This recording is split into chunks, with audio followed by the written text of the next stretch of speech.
Bueno, muy buenas tardes a todos. Es la segunda vez que Eduardo me concede el honor de que yo haga una especie de introducción a una de sus charlas. En este caso él va a conversarles sobre una investigación llevada a cabo por Elías Chukai. La anterior vez fue en la presentación de un libro. Con Eduardo y ayer con Norita de Cheleiner, aprendí que son lindas las presentaciones de libros. Ustedes saben que las presentaciones de libros a veces son sumamente aburridas porque hay un montón de gente que habla sobre un montón de naderías y cuando terminó, vos decís, ¿de qué trataba el libro? No tenés ni idea. Hablaron muchísimo, pero bueno, afortunadamente con esta gente no es así. Así que yo me voy a encargar de hacer una brevísima introducción acerca de poner en contexto quién fue don Elías Chukai, para que luego Eduardo vaya a lo que es importante esta noche, que es esta obra en la cual él basa su disertación de esta noche, que nos va a explicar él de qué se trata. Entre la gente importante que vino a la Peña Nativista siempre estuvo el nombre de don Elías Chukai. Pero a través de este pedido de Eduardo, que como aparte es el pedido de un amigo, uno se lo ha tomado con mucha responsabilidad, me tocó investigar más profundamente quién era este hombre. Yo arriesgo la opinión, es una opinión mía y de algunos otros, que uno de los grandes problemas de la civilización occidental fue cuando la ciencia se separa de la filosofía. Cuando el científico deja de preguntarse por qué y cuando el filósofo se convierte en un teorético, en un especulador y deja de, digamos, actuar sobre las cosas reales. Ustedes saben que antes del siglo XIX un matemático también solía ser, por ejemplo, músico, solía tener conocimientos de química, de historia, eran hombres completos, intentaban abarcar todos los campos del conocimiento, todo lo que se pudiera. Bueno, don Elías Chukai, que no tuvo más que estudios primarios, de alguna manera, y quizás sin saberlo, hizo exactamente eso. Don Elías Chukai nació en Ingeniero Jacobacci en el año 26, en una fecha muy sugestiva, muy sugerente, un 25 de mayo del año 26. Un 25 de mayo nació aquí en la Argentina el hijo de los inmigrantes de lo que hoy es la República del Líbano. Nació en esa Jacobacci de la que nunca movió su persona y mucho menos su alma. Él sentía ese paisaje como él dice en algún artículo por ahí, tuve la suerte de nacer en esta Patagonia, a donde se asentaron mis padres y de grande la elegí como creencia. Don Elías, como dije recién, no tuvo más que estudios primarios, sin embargo fue director de honorem del Museo de Ciencias Naturales e Historia Regional de Jacobacci durante más de 20 años. Fue escritor, fue periodista, colaboró en un sinnúmero de medios de comunicación de Río Negro. Fue político, fue diputado por 2 periodos, fue jefe comunal, fue fundador, valga la redundancia, de la Fundación Ameguino. Fue poeta, de la pléyade de poetas y músicos de la región pampeano-patagónica, y con esto me refiero a la Pampa en tanto provincia, ¿no? Esa zona un poco olvidada y tan interesante de la canción de la Pampa y la Patagonia. Vos, si me equivoco en algo, Eduardo, vos interrumpime. Perfecto. Bueno, don Elías escribió más de 20 obras que van desde el ensayo sobre historia, era un apasionado de la historia regional, que tanta falta hace, ¿no?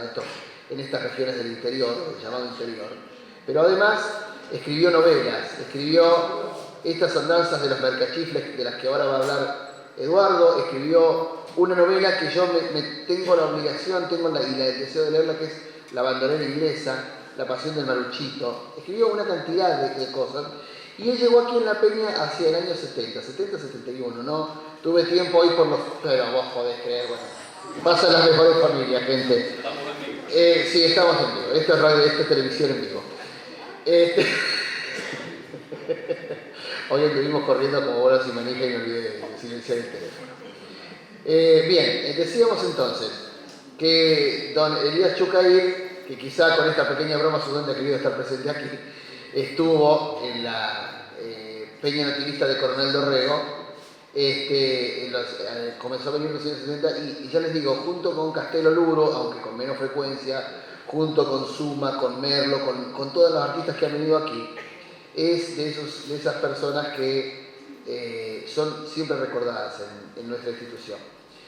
Bien, don Elías falleció hace no muchos años, pero dejó para los tiempos un legado que afortunadamente fue reconocido en vida. Incluso el mismo Eduardo fue parte de la idea de que la Academia Provincial de Folclore, que va a estar en estos días con nosotros ofreciéndonos sus cosas, sus aportes, que siempre nos hacen tan bien, le hicieron homenaje, es una infinidad de homenajes y premios nacionales los que tiene hoy en día. Este es Elías Chucay, un hombre apasionado de su provincia, de su pago chico, de esa historia regional, que la cultivó, que la difundió y que vivió por ella hasta el último día de su vida. Ahora en septiembre hay un museo biblioteca en Jacobasi que lo recuerda y que se encarga de difundir su obra y la obra de escritores y cultores de este tipo de arte regional. Bien, dicho esto entonces, vamos a escuchar ahora sí a Eduardo, que de este hombre tan importante de la cultura de los argentinos, ¿qué tiene para decir Eduardo sobre una obra en específico de don Elías y algunos aportes suyos propios? Así que Eduardo, te dejo aquí con la gente.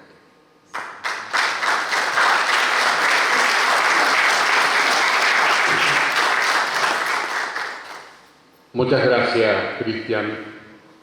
Como siempre, tan cuidadoso, meticuloso, para definir precisamente la trayectoria de un importante hombre de las letras con el que tuve la suerte de compartir muchos momentos luego de haberlo conocido acá, gracias a la Peña. Yo siempre digo, soy reiterativo en esto, que yo agradezco a la Peña Nativista que me permitió conocer a grandes músicos, a grandes escritores, historiadores, grandes artistas. Me permitió conocer a todos ellos para después poder trasladar algunas de sus vivencias a todos ustedes, en este caso hoy. Don Elías Chucay también me honró con su amistad, me honró con su confianza. Yo había invitado, porque también que sirva esto que va a pasar esta noche, lo que yo voy a contar, de homenaje a este hombre que falleció hace poco más de 2 años, a los 96 años.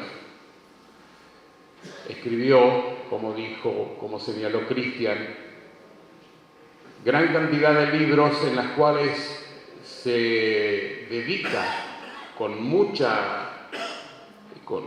interés en contar cómo es la vida en el sur de la provincia de Río Negro. Yo he invitado a algunas de sus hijas con las que tengo contacto y, bueno, por distintas razones, cuestiones de viajes y esas cosas, no pudieron venir, pero yo recibí hace unas horas un mensaje de una de sus hijas, de Silvia, en la cual agradece a la Peña Nativista que se rinda homenaje a don Elías. Me agradece en forma personal porque dice también en su mensaje que ella sabe de la estima que tenía don Elías hacia mí y de lo que quería a la Peña Nativista y lo que recordaba por las veces que había podido llegar por estos pagos. Por eso que sirva esta charla de esta tarde en reconocimiento a todo lo que trabajó don Elías Chucay y en reconocimiento a su grandeza como escritor, como poeta, como historiador, como dirigente y como persona, porque era una gran persona. Don Elías, enterado de una situación realmente complicada, de la cual no hace mucho un diario de la capital federal hablaba de un hecho ocurrido en el sur de la provincia de Río Negro, en distintos parajes, Lagunitas, Quetrequile, El Cuy.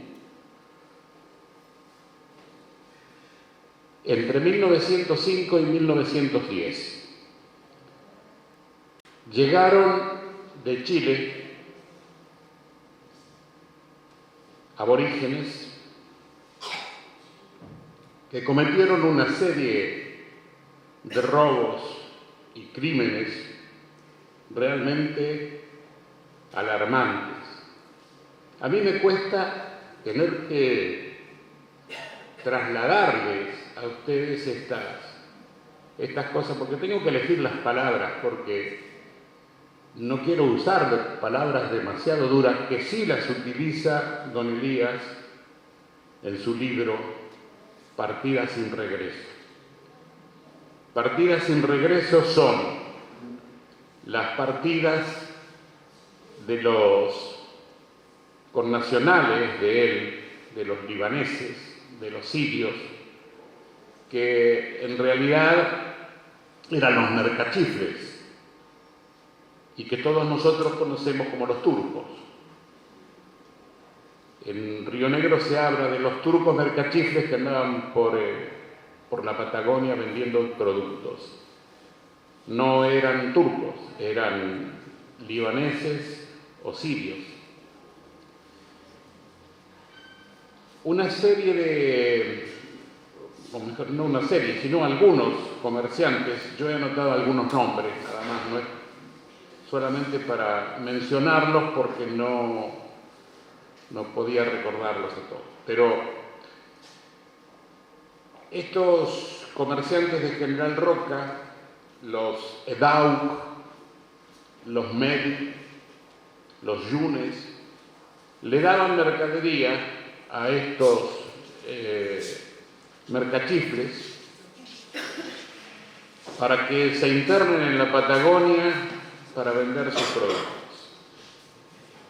Bueno, salían desde Roca y desde Neuquén, con unos carromatos inmensos, con unos carromatos cargados, llevaban caballos de repuesto, llevaban algún vaquiano y ayudantes. Y recorrían la Patagonia y los lugares donde sabía que había alguna concentración de familias o de gente. Y en esa recorrida llegaron, como dije antes, a Lagunitas, a Quetrequile, al Cuy. Y se encontraron con que había una banda de indios araucanos, mapuches, ladrones y asesinos. Ladrones y asesinos de la peor calaña. No solo robaron, los mataron y cometieron actos que son más que deplorables. Hasta comieron de su carne, algo que es más que espeluznante y que a uno le hace arrugar la piel. Decía una de las machi, chilena, mapuche, curandera, hechicera, ladrona y una despiadada criminal, le sacaba el corazón, le cortaban los testículos y decía que había que dejarlos secar porque era para que los protegiera del gualicho, para que espantara las malas acciones y que los protegiera para que no los encuentren que eran ellos los culpables. Después, en muchos de los casos, partían los cuerpos a hachazos, los quemaban y los enterraban por ahí para evitar que alguien descubra que habían sido asesinados de esa manera. Don Elías Chucair se conecta cuando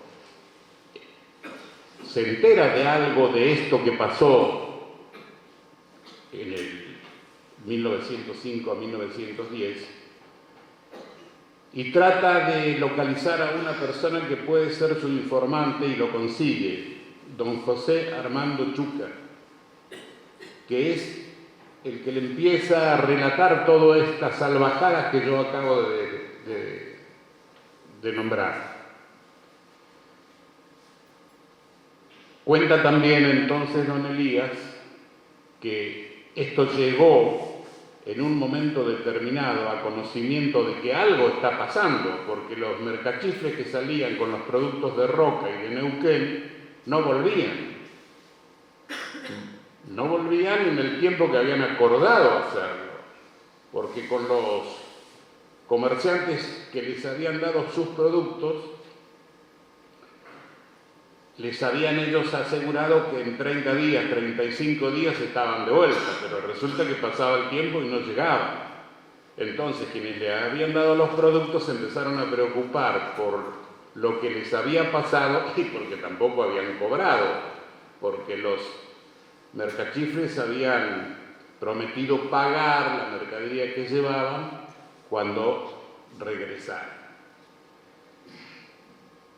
Por eso entonces, como decíamos, la información de que algo estaba pasando llegó a las más altas esferas de la provincia de Río Negro.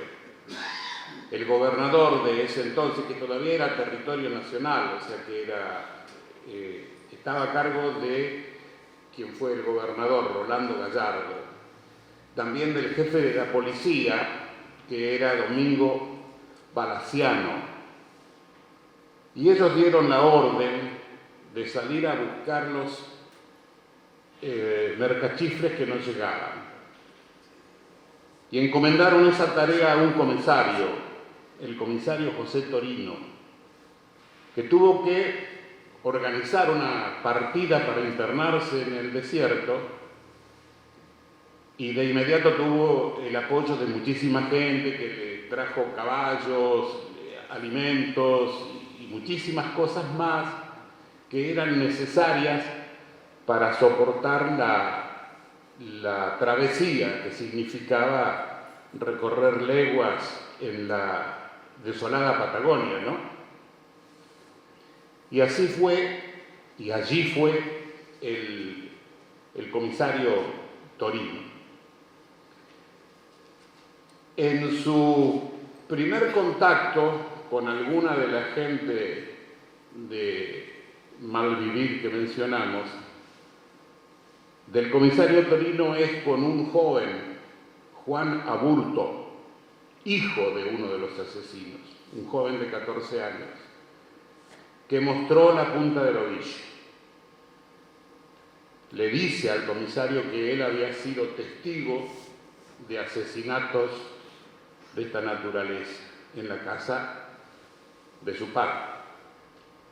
Ahí había varios toldos, tengo los nombres anotados para decir quiénes los comandaban. Los toldos de Vila, Sanico, Aburto, Muñoz, Cuya, Castro y Antonia Gueche. La apodaban Macagua. Era una mujer que vestía de varón, actuaba como un hombre, demostrando además una crueldad poco conocida. Dice, según lo que pudo recoger don Elías, que esta mujer fue inclusive parte de las fuerzas de Chile, del ejército chileno, como varón, porque vestía de varón, se comportaba como un varón, y solamente se dieron cuenta cuando se le dio de baja de sus tareas dentro de las filas del ejército chileno. ahí se dieron cuenta que era una mujer. Macagua vino con los otros delincuentes y tenía mucha ascendencia con el grupo más criminal, de una fiereza en su comportamiento que llamaba la atención. Dicen también, lo recoge esa información don Elías, que era cuando se sentía flaquear en sus decisiones criminales, se hacía ella misma un tajo en sus brazos y se chupaba la sangre, porque decía que eso la fortalecía. Todas estas cosas que yo cuento y que cuenta Elías en su libro, Partida sin regreso, están en los archivos de la policía de Río Negro y de la justicia de Río Negro, que a través de lo logrado por el comisario Torino pudo saberse. Cuando ya el comisario Torino empieza a descubrir todo este entramado de estos delincuentes, empieza a detenerlos, pero pónganse ustedes a pensar cómo hacía Torino para manejar casi 100 delincuentes, indios, salvajes, asesinos, pero asesinos ya de un nivel terrible, para traerlos hasta la zona de Roca, Choelechuelo, Neuquén, donde podían presentarlos a la justicia y encarcelarlos. Una situación que resultaba sumamente complicada. Pero no obstante eso, el comisario Torino emprendió su tarea como pudo y ya entonces los tenía que atar uno con otros y los caballos para trasladarlos 35, 40, 50 leguas para entregarlos a la justicia. Con un esfuerzo sobrehumano, porque esto ahora lo contamos así, pero después a esos 80, 90 o 100 que eran, según las cuentas ahí, llegaron a ser 130 los delincuentes que tuvo que traer. Había que traerlos. ¿Cómo hacíamos para traerlos? ¿Cómo hacíamos para cuidarlos a la noche, que no se nos escapen o que no haya una reyerta entre ellos mismos o que sean atacados la gente que los traía? Era muy, muy complicado. Por eso que la tarea del comisario Torino fue realmente muy, pero muy importante. Una frase de una declaración de esta mujer, Macagua, en un momento determinado a uno de estos mercachifles ya le han robado, había que desprenderse de él, entonces le pegan un fierrazo en la cabeza para matarlo. Y estaba todavía moribundo cuando Macagua dijo: voy a apurarme a sacarle el corazón a este turco antes que muera. He visto que es bueno sacarle el corazón a los cristianos aún vivos. El corazón de los turcos debe ser bueno sacarlo y tenerlo también dentro del rancho o del toldo para espantar al gualicho. Frase de Macagua en aquel momento. Elías sostiene también que tras haber consultado algunos otros archivos, ¿no?, de personas que estaban desaparecidas, superaban los 130, víctimas todas de las acciones aberrantes. En una de las ocasiones que matan a uno de los mercachifles, Macagua pide u ordena, dice, bueno, la faena ya está hecha, vamos a hacer una churrasqueada. Y dicen, pongan algo de carne y comer la carne de los turcos a ver si nos da valor o es más o menos como la de los cristianos. Total, ya cristianos estamos acostumbrados, hay que ver cómo es la carne de los turcos. Realmente cuesta leer y cuesta comprender tanto salvajismo junto. Las principales víctimas fueron, como decíamos, los mercachifles, ¿no? Obviamente también alguna otra gente que andaba por ahí, que a lo mejor no tenía nada que ver en la cuestión, pero para mantenerlos en silencio o lo que sea, también había que matarlos. En el capítulo que don Elías le dedica a Macagua, que es donde yo he sacado la mayoría de los temas, cuenta justamente que las mujeres de todos los implicados tuvieron algo que ver en relación en mayor o menor medida que de estos crueles asesinatos. Pero una de ellas fue más lejos de lo creíble, y esa fue Antonia Heche, conocida como Macagua, quien tuvo un protagonismo predominante en el asesinato de los turcos. Dice también Chucay, curandera, hechicera, ejercía una influencia entre los pobladores del paraje donde se habían asentado, principalmente sobre los delincuentes que integraban la banda. Y en su relato también habla de Macagua diciendo que tenía una mujer de más de 80 años y que en oportunidad del asesinato a uno de los mercachifles, que se conocía como el turco Emilio y un ayudante, tras ser decapitados por Marcelo Londón, aún agonizando, les abrió el pecho y les extrajo el corazón. Textual de lo que obtiene don Elías Chucair, y dice en su libro, y de lo que obtiene de la lectura de los expedientes. Todo esto, bueno, hay muchos apellidos y muchas cosas más, pero ya llegando a la conclusión de todo esto, que ustedes ya se habrán dado cuenta lo que fue esa situación desconocida, pero de una impiedad que es difícil de comprender. Después de todo, la tarea que le llevó al comisario Torino traer a estos hombres, algunos fueron encerrados en Chuele, en la cárcel, otros en Roca y algunos fueron a Neuquén.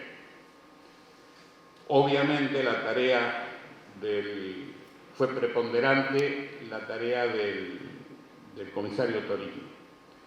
Dicen también los expedientes que además de todo lo que robaban a los mercachifles, pasaron a Hacienda. Hablan de unas 50.000 ovejas, nada menos.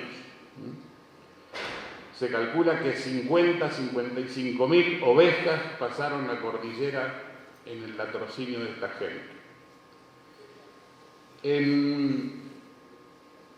Ahora viene la parte en la que a uno todavía le preocupa mucho más: la justicia. ¿Qué hizo la justicia? En lugar de premiar al comisario Torino, al poco tiempo fue encarcelado, porque parece que no tuvo piedad cuando los trajo a los muchachos, porque se excedió un poco. Entonces, el comisario Torino estuvo varios años preso. en lugar de premiarlo por lo que había logrado pasar las penurias para traerse los delincuentes como los trajo, averiguar, tomar las declaraciones, el comisario Torino fue preso. Quedaron sueltos muchos de estos asesinos antes que el comisario Torino. Se descubre la trama por allí porque también algunos de estos delincuentes tenían vinculaciones o eran parientes de algunos funcionarios judiciales de Chile. Entonces, ¿cómo nos íbamos a pelear con los chilenos? Y ahí se descubrió la cantidad de robo de hacienda y todo, pero había una connotación de convivencia casi. Entonces quedaron sueltos antes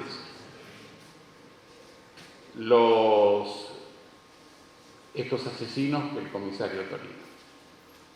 Las injusticias que suelen pasar por la casa de la justicia, lamentablemente. Testigos de hechos afirmaron en sus declaraciones ante la justicia que Macagua dijo, bueno, las cosas que dijo, ¿no? Pues ya se lo dijo. Y el comisario Torino, como dije, estuvo años preso, acudiendo a todos los lugares que correspondía, pero no logró la libertad hasta ya pasado unos 5 o 6 años, que terminó arruinado, su salud arruinada por todo lo que había vivido, su vida despedazada. Y dice don Elías por ahí que en lugar de premiarlo lo castigamos a un tipo que había cumplido con su deber. Los delincuentes conducidos por Torino llegaron a destino entregados, juzgados y en principio condenados. Lamentablemente las cosas comenzaron a tomar caminos confusos. A efectos de no extendernos en demasiados detalles, actuaron con lentitud, sin indagar ni dictar sentencia por un tiempo más que prudencial, pero en cambio encontraron errores en el procedimiento del comisario Torino, que fue encarcelado. Eso es lo que dice don Elías de esta cuestión. Y para culminar, hay un párrafo que dice, para concluir justamente, lo que dice don Elías Chucair en su libro Partidas sin regreso. Tomo las mismas palabras textuales de don Elías Chucair en el final de su libro. No hay palabras para calificar los horripilantes crímenes cometidos 100 años atrás en forma despiadada, alevosa y sistemática por indígenas provenientes de Chile y estratégicamente ubicados en una región desértica del territorio rionegrino para consumar sus repudiables objetivos. Gracias.